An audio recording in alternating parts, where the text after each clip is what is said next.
Paul, what happens first? January 1st, 2023 comes about, and all of a sudden this law comes into play in California, and what other states are pushing for it as well? Or before that time, the NCAA comes up with their own likeness for pay rule?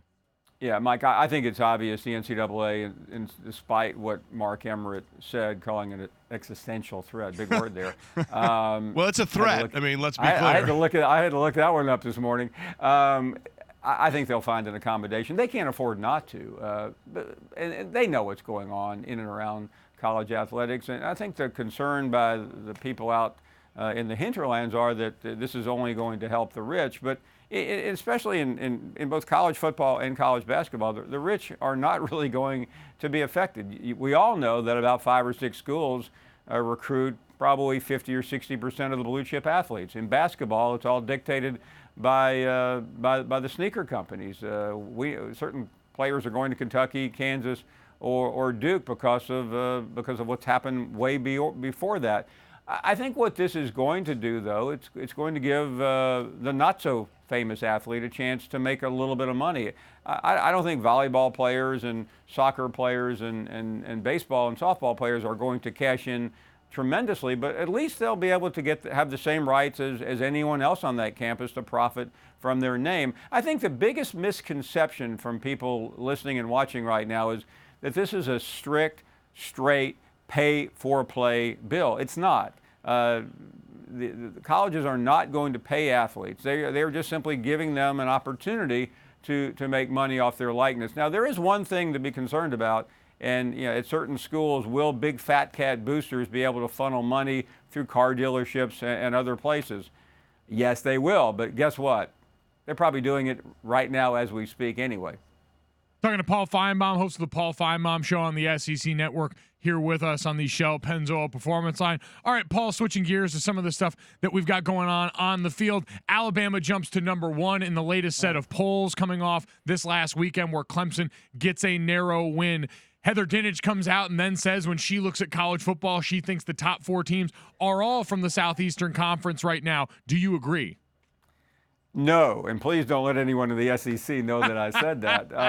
This show does not go to any SEC state, so you're good, Paul. That's just so typical of Heather, showing her SEC bias, don't you think? I look at it, and again, we're taking snapshots every week. I thought Ohio State looked like the best team in the country Saturday night. After that, Alabama is not perfect. Their defense would make a Crimson Tide fan pretty nervous. Then Georgia with the win over Notre Dame and a very consistent play. And after that, you start trying to decide, is it Oklahoma, which has been brilliant, but they're not really playing anyone, or LSU or Auburn. I tend to lean a little more toward LSU for that 4th spot because LSU has at least gone to Texas and won a very significant game. Auburn has done similar things with wins at A&M and obviously against Oregon. But in the SEC, Auburn will play LSU at the end of this month. Auburn is at Florida this week. Georgia plays Florida later. So, some of that will correct itself. But right now, I couldn't agree that the SEC has the 4 best teams in the country. All right, Paul Finebaum with us. Paul, let's talk about the team that is no longer at the top for a second, and that would be Clemson. What do you make of their struggles against North Carolina and, quite frankly, the way Trevor Lawrence is not playing the way we saw him play a year ago?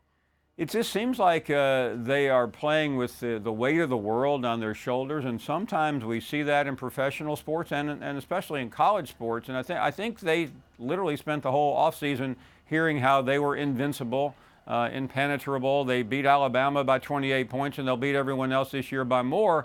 And I don't think they're a top 4 team. And listen, we're not picking the playoff today, but if we were, I would leave them out.